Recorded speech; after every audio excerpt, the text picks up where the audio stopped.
Hello, everyone. This is Marita, one who catches lightning, with the Path of Ish podcast, Walking with Our Shadow, where we share ancient indigenous teachings of remembrance, all so we can walk and learn how to walk a path of radical self-love.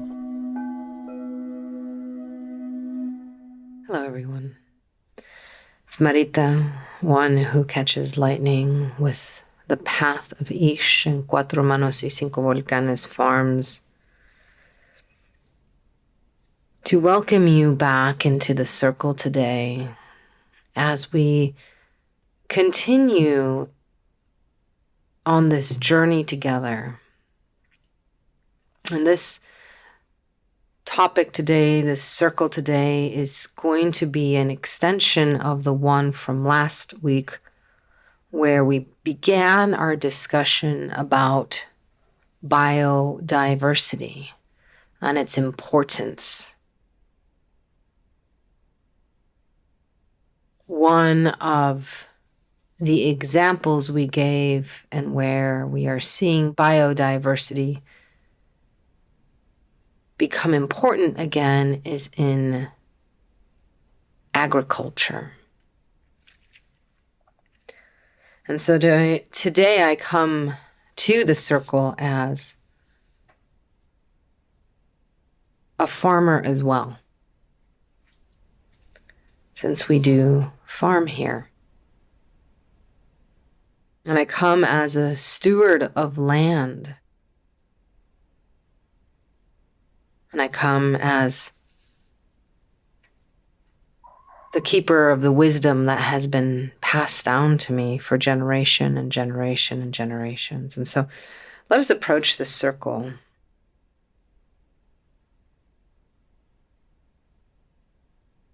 and take the time to welcome and thank all of the directions in whatever tradition that you come from. And so as we allow ourselves our roots, where we come from, knowing that that connection is not just family, but land and the ache that happens when we are not connected to the land that birthed us. And so we call upon the guardians of the East, the keepers of the wisdom of the East, the energy of regeneration and renewal, represented by water,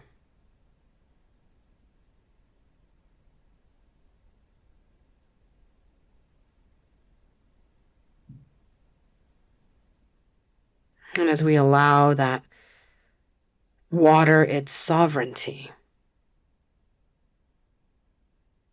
allow water its rights to be, we recognize then that if we allow water its right to be, then we can allow ourselves our right to be.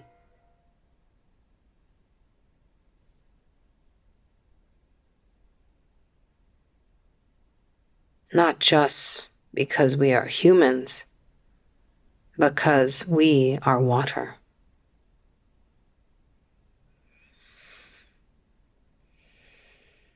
And as we respected the East, we give it thanks and walk down in a circular motion to the south,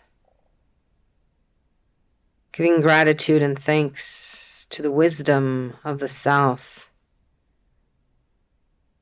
the keeper of the flame, the fire inside of us, the fire outside of us. Recognizing that fire and flame has to be focused, has to have relationship with other things to exist. It does not exist alone. And as we recognize that fire and that passion and that ability to cleanse, to renew, we thank the West and go. We thank the South. And we go up to the West. Getting a little ahead of myself here. And as we sit in the West and thank the West and call upon the guardians of the West, we call upon communication. We call upon wind, the thunder beings, the lightning people, those that know how to deal with stress. The stress of our times. We forget that nature knows how to deal with pressure systems. And it deals with pressure in a very different way than we do.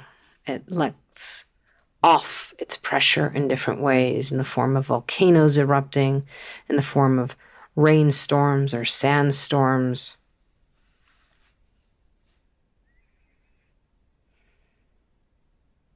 And so we approach the storm inside of us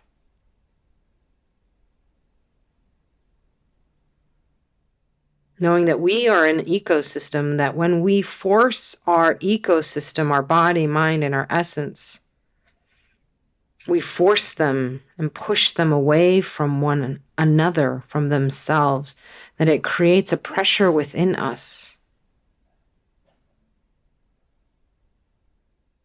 And that moment of unresolve sometimes blinds us and sweeps us away, and we forget the calm inside.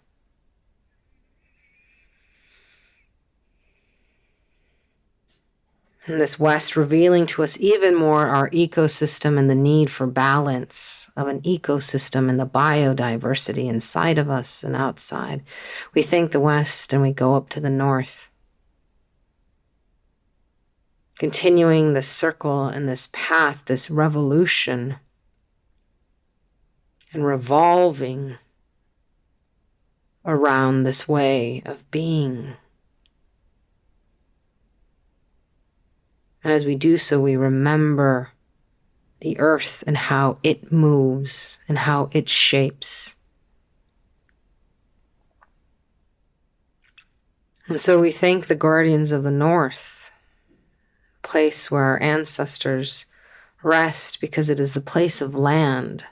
From dust we come, and to dust we will return.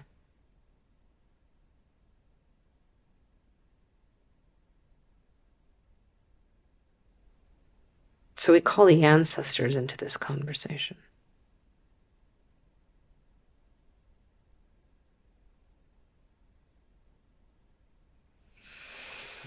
With gratitude and thanks, we go back down into the east and ask to enter the circle and bring this topic of regenerative agriculture into the circle. And so let us open this circle up and let us define what is regenerative agriculture. Empezamos. So if we look it up, if we Google regenerative agriculture, you will see a lot of things. And this is from Wikipedia, and it states the following. Regenerative agriculture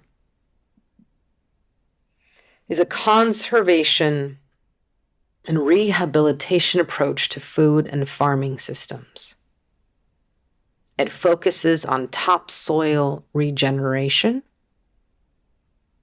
increasing biodiversity, improving the water cycle, enhancing ecosystem services, supporting biosequestration, increasing resilience to climate change, and strengthening the health and the vitality of farm soil. It continues and says, regenerative agriculture is not a specific practice itself. Rather, proponents of regenerative agriculture use a variety of sustainable agriculture techniques in combination. Practices include recycling as much farm waste as possible and adding composted material from sources outside the farm. Regenerative agriculture on small farms and gardens is often based on philosophies like permaculture, agroecology, agroforestry, restoration ecology, keyline design, and holistic management. Large farms are also increasingly adopting such techniques and often use no-till or reduced-till practices. As soil health improves, input requirements may decrease and crop yields may increase as soils are more resilient against extreme weather and harbor fewer pests and pathogens. Most plans to mitigate climate change focus on reducing greenhouse gas emissions. Regenerative agriculture, i.e., the capture of atmospheric carbon dioxide by growing plants that move that carbon dioxide into the soil, is pretty nearly the only currently functioning technology available for drawing down greenhouse gases that are already in the atmosphere, mostly through the cultivation and nourishing of forests and permanent perennial pastures and grasslands. Whew, okay, it's a lot there. In other words, here is before us an opportunity to reduce greenhouse gas emissions. And many of the proponents of regenerative agriculture throughout the last couple of years, including the documentary Kiss the Ground, which has over 9 million views on the trailer. It's won a ton of awards. Really go ahead and go watch it, just so you can kind of get a working definition. But there is something about that film and the conversations that are happening that we need to break down even more. We are talking about soil and the breaking down of components to create biodiversity, to bring back a balance. And the reason we have to pause here is that regenerative agriculture, or the buzzword of regenerative agriculture, is not new.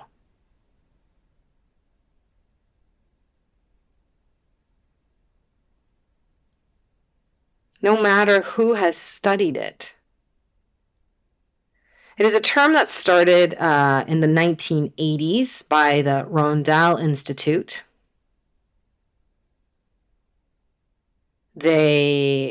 Rondell Publishing formed a Regenerative Agriculture Association that started publishing these agriculture books in 1987 and 1988.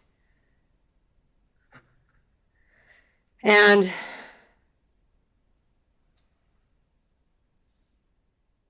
it seems, though, that the term kind of fell out of fashion and only appeared again in about 2005 and 2008.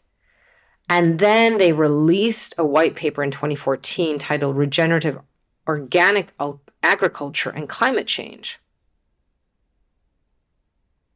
And it was here, right, that buzzword of climate change, that the paper summary states we could sequester more than 100% of current annual CO2 emissions with a switch to common and inexpensive organic management practices, which we term regenerative organic agriculture.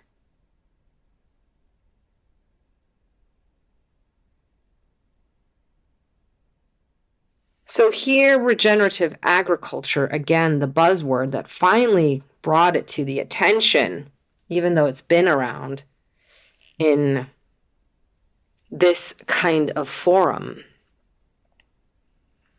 in agriculture and economic discussions,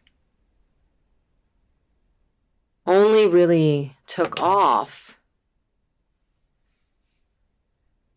because of the pressure point of climate change.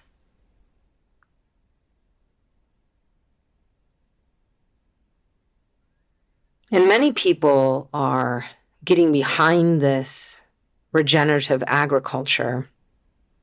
And I'm in forums and conversations. And they are different. Because many people having this discussion have no connection to land other than being farmers. Now you might say, but Marita, farmers have deep connection to land. Here they are, they're living with it. There are some farmers who don't. So just being a farmer does not mean you have a connection to land. Some people treat their land like a commodity, and they push it to the extremes. And they're following a way of commercialized agriculture, which was never about living in balance. So being a farmer who is continuing in a model of living out of balance, because that is actually how you get grants. You get grants if you have monoculture, you're just growing one thing. You get money back from a lot of places that want you to use their spray. We have created economies that support the death of soil. So no, just because you are a farmer or a gardener does not mean that you have close connection to the land. Just because you eat organic or you recycle does not mean that you are in relationship to the land.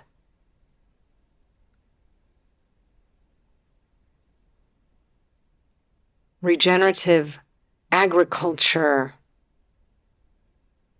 is not new. It comes from a way of being in relationship, a way that we have been in relationship for a very long time, where we are not owners of land, but we call ourselves stewards.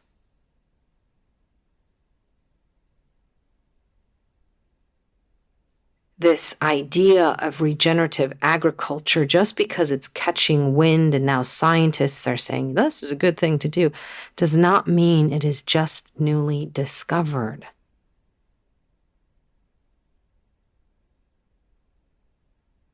Instead of perpetuating the savior mythology and waiting for science or someone to save us, this call to regeneration and rekindling and biodiversity is a call to co-creation.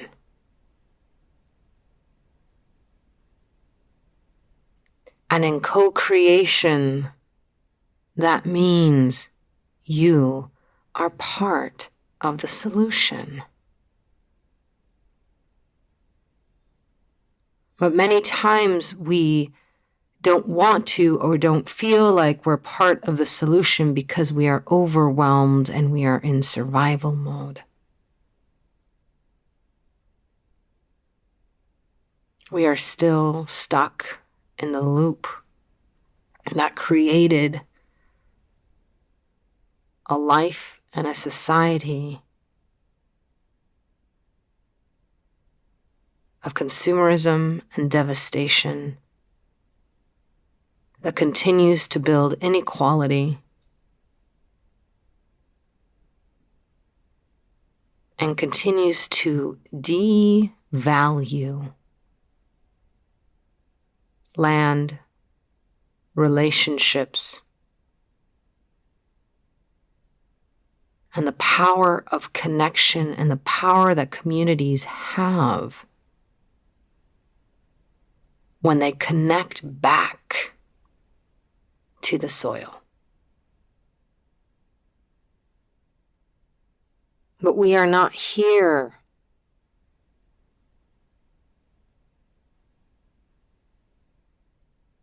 we don't remain here because we are trying to save humans. We understand as Indigenous people that we are just one part of the beautiful ecology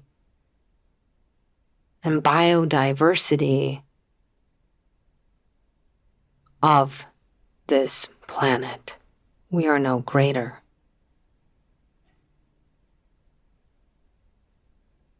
And so the energy is different. The relationship is different. We are in a time where we need to decolonize regenerative farming.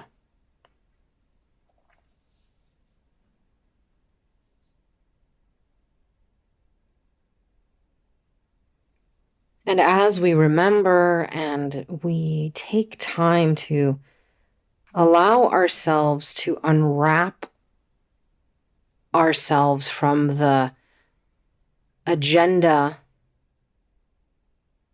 and the greater agenda,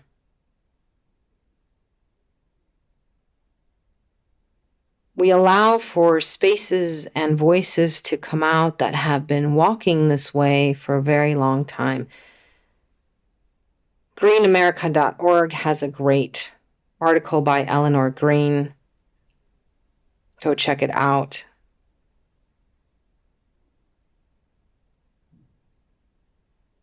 It talks about Green Deer, who is a Ho-Chunk National Tribe member from Baraboo, Wisconsin,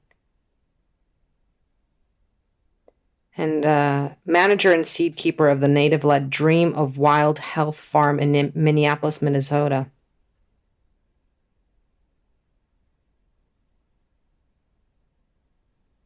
And there's a conversation in this article that really talks about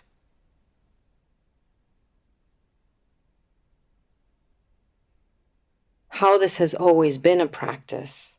And the reason being, again, is that there's no separation of man and nature.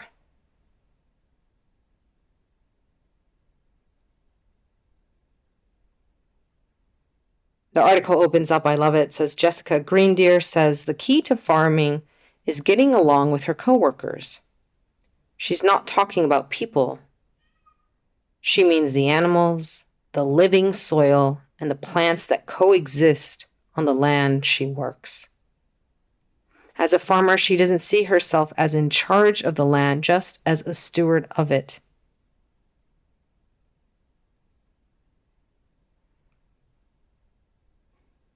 This is the shift of conscious action. This shift to remembering.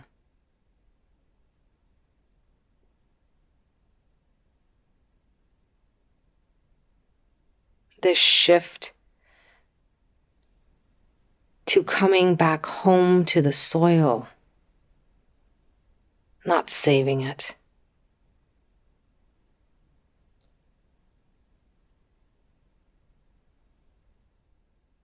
Today, when we opened up and we went up to the north and sat with the elders for a bit, remembering that that is the place of land, that we are land, that soil is our ancestors. When we think of biodiversity and getting along with soil, we're thinking of the full life cycle. Soil speaks to us. It has its own voice. It has our ancestors. And so if you listen, the soil will tell you how to live, how to be part of it.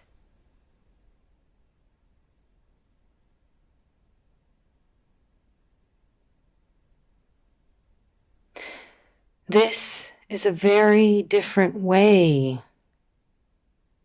of being than just the buzzword of regenerative or restorative agriculture.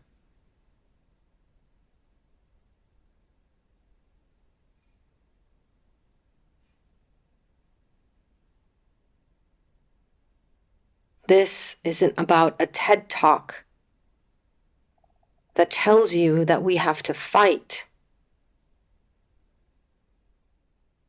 and that there might be a solution and then you feel good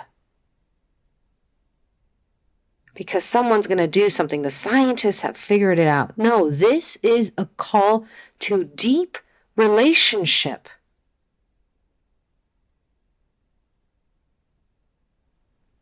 People come to me and they ask me, how do I connect, Marita? How do I connect to the earth? Or how do I connect to my ancestors if I don't come from that land? If I'm living in a place that my ancestors come far away from. And I ask them, do you know how to even connect to the land here? Because this land that you are standing on here, that you've told me the story of where you come from, where you were birthed, this land birthed you. That other one might have a connection to your ancestors, and that is great. Go visit it and talk to it.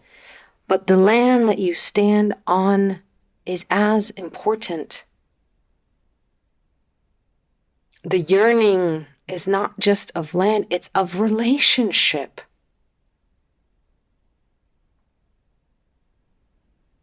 We yearn for deep connection.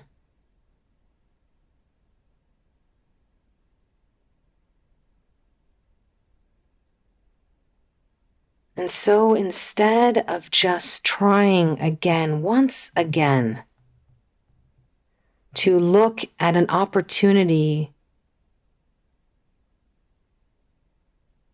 of community as just one of fixing CO2 levels, this is a call to become part of the cycle of life again, recognizing what has been taken out of that cycle, has been taken out of the soil, has been taken out of the land. Maybe you can't find your root, not just because you have no connection, but because the way that you live leaves a wasteland behind you. And if this is the only way you know how to be, that is fine. If that is how you grew up and were taught relationship, this is not about guilt and shame. This is about an opportunity to change. This is an opportunity to remember that connection to land and ancestry is the call of the earth and the soil, asking you to be part of the circle of life.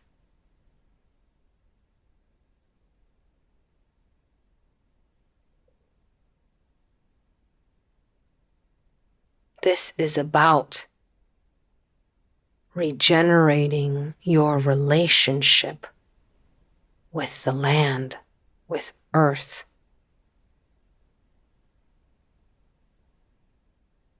Because a big part of the biodiversity that does not exist with much of the soil is the biodiversity of a human in relationship truly with themselves, which means they are accountable for their actions and how they walk on this planet. And therefore, they recognize their impact on their brother and their sister, bee and tree and soil. These aren't just our co-workers, they are our family. When bees are endangered, we are in danger.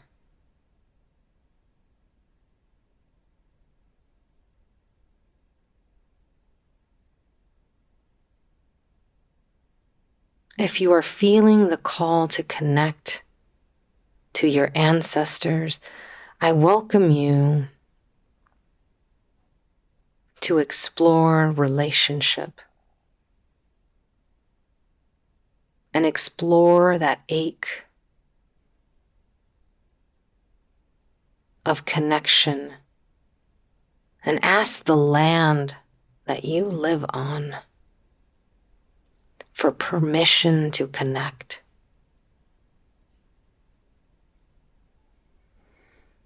To learn.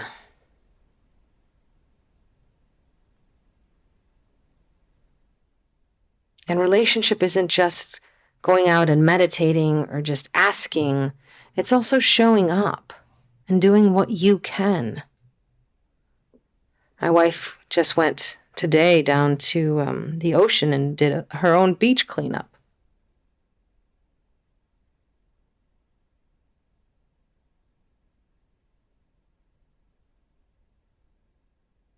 We make sure that we carry bags with us, and so anytime that we can, we stop and we clean up. It's nothing organized. It's just I see that my friend has been littered upon, has been disrespected, and so I will go and respect and recognize that I wouldn't want people coming into my home and just leaving random things around and disrespecting me. Therefore, we recognize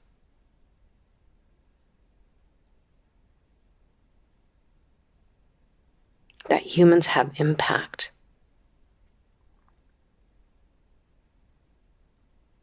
And just because there's people around you and those who are picking up after you,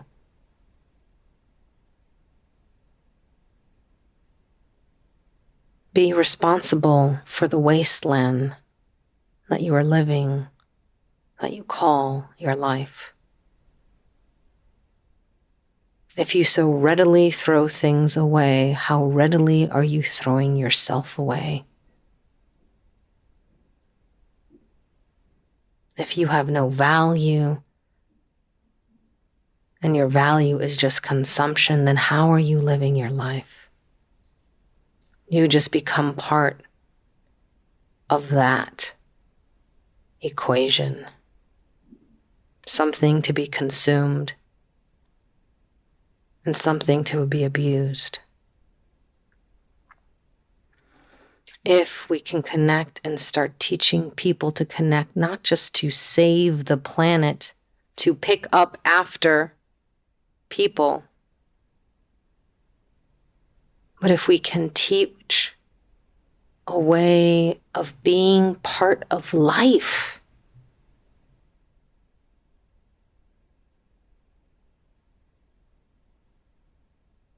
then we are stepping into the opportunity in one of the lessons of this planet.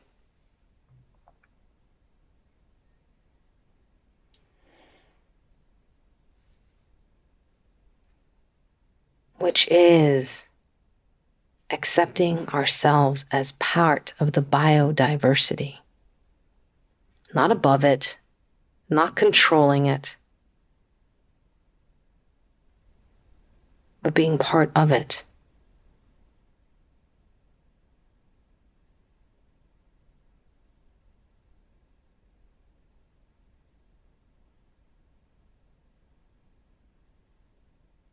And so today, before we do our small meditation, I want to honor all of the indigenous peoples around the planet and around the world who are living in relationship and continue to be seed keepers and bearers of this wisdom. And if you have an opportunity to go and support them, buy their products, go learn from them, go do it.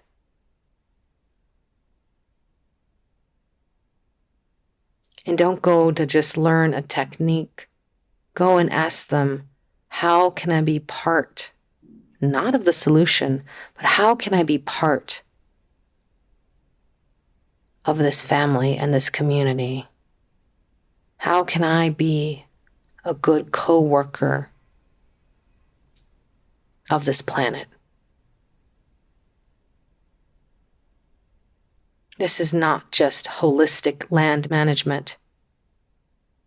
It is holistic human management. And so let us do our meditation. And this meditation is really an opportunity for you to sit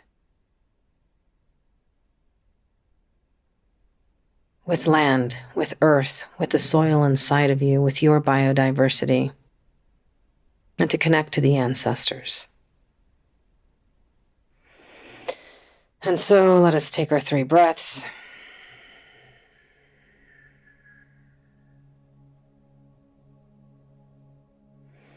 And as we consciously breathe, we also acknowledge all of those times that we unconsciously breathe. Knowing that we have great intelligence working within us that is consistently trying to create life and balance in the nature and the ecology in the system inside of you. That great intelligence. You have access to it just in your body, of something beyond you or beyond your thoughts that is consistently working to clean, to clear, to nourish, and to regenerate your organs, your tissues, your bones. Your body is working. So this first in and out through the nose, let us give gratitude and thanks to our body. Whether we are conscious about it or not conscious, is there in its own right. And so we draw in our second breath in and out through the nose, consciously bringing our mind into this conversation as an opportunity to be with the ecology, the land of our body, to restore connection, to regenerate the connection between mind and body.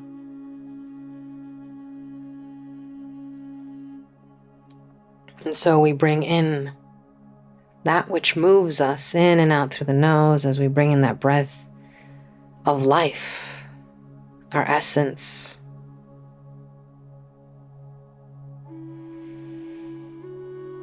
And as we do, I want you to take a moment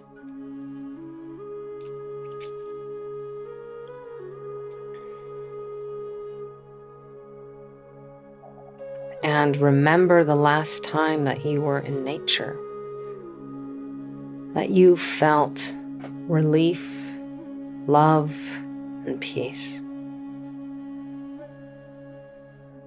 whether you were in nature or you had nature around you, even if you just connect to flowers that you have or a tree that you might have in your home around the holidays, or wreaths, or medicine that you've collected in a good way. Just take a moment to connect to that now.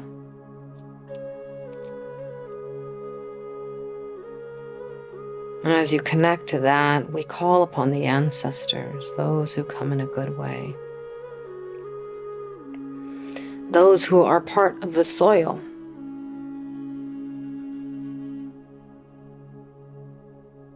those who came from the soil and know the full cycle of returning back to it.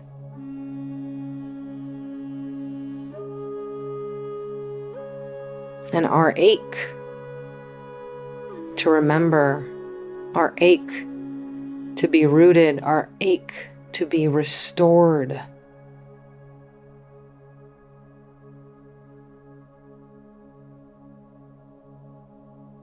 That ache that humans have of belonging.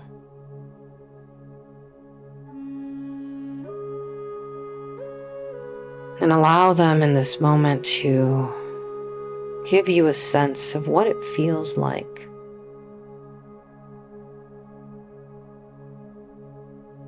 to be part of a cycle.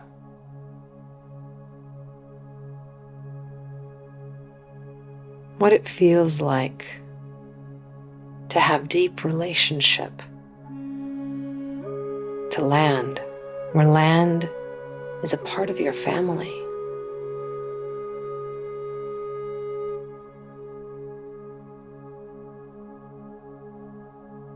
Not just because it birthed you or provided for you,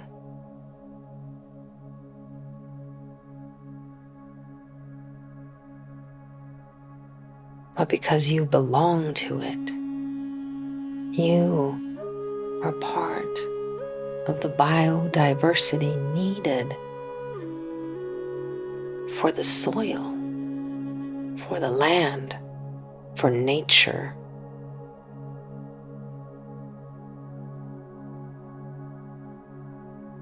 We can no longer be missing pieces of the puzzle.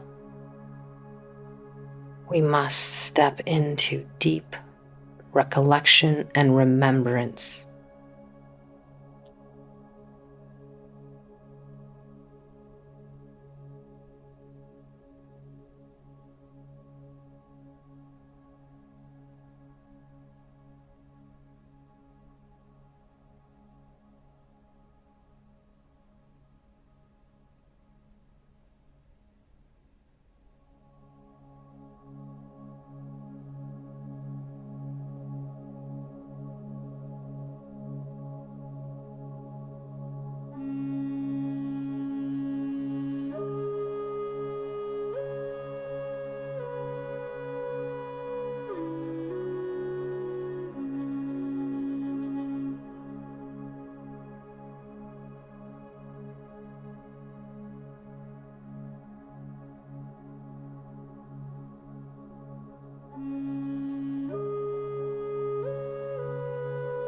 And maybe when we approach in this way, we will be given the root that we have so wanted, that connection back.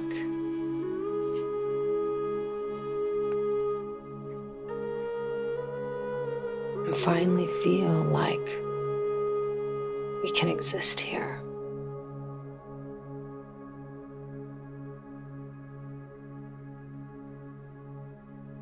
But as a root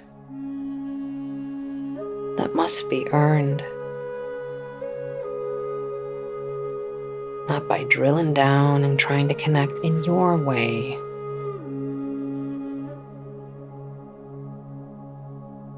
but by allowing yourself to receive.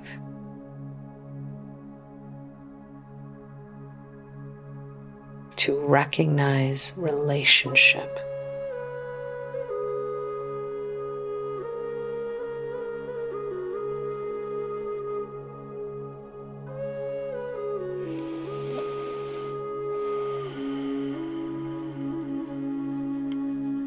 With gratitude and thanks to the elders who have taught all of this to me to pass on to you. Some of them who have returned to the soil.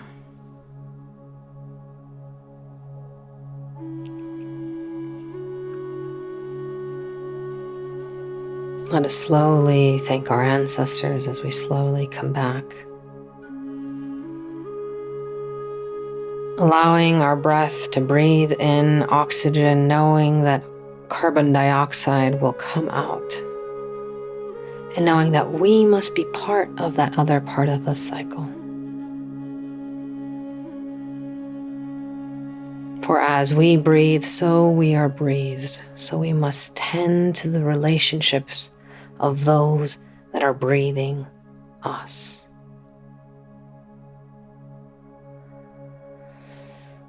And so we breathe, giving gratitude and thanks to our essence for being in this time and space. In and out through the breath, thanking the mind for being in this time and space. In and out through the nose, allowing this breath for thanking the body.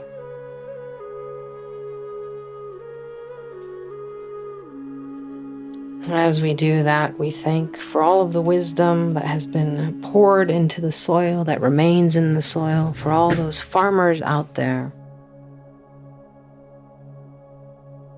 who speak of their land as friend, not foe or something to manage. We bow to you.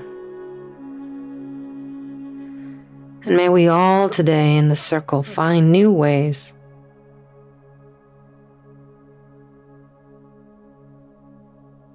to support and connect and decolonize our connection and our need to know. To come into balance, we must first let go of the grip of what we think balance is. It is not domination, and it is not the controlling of an environment. We live in so many controlled environments, and when we're out of a controlled environment, we get really upset.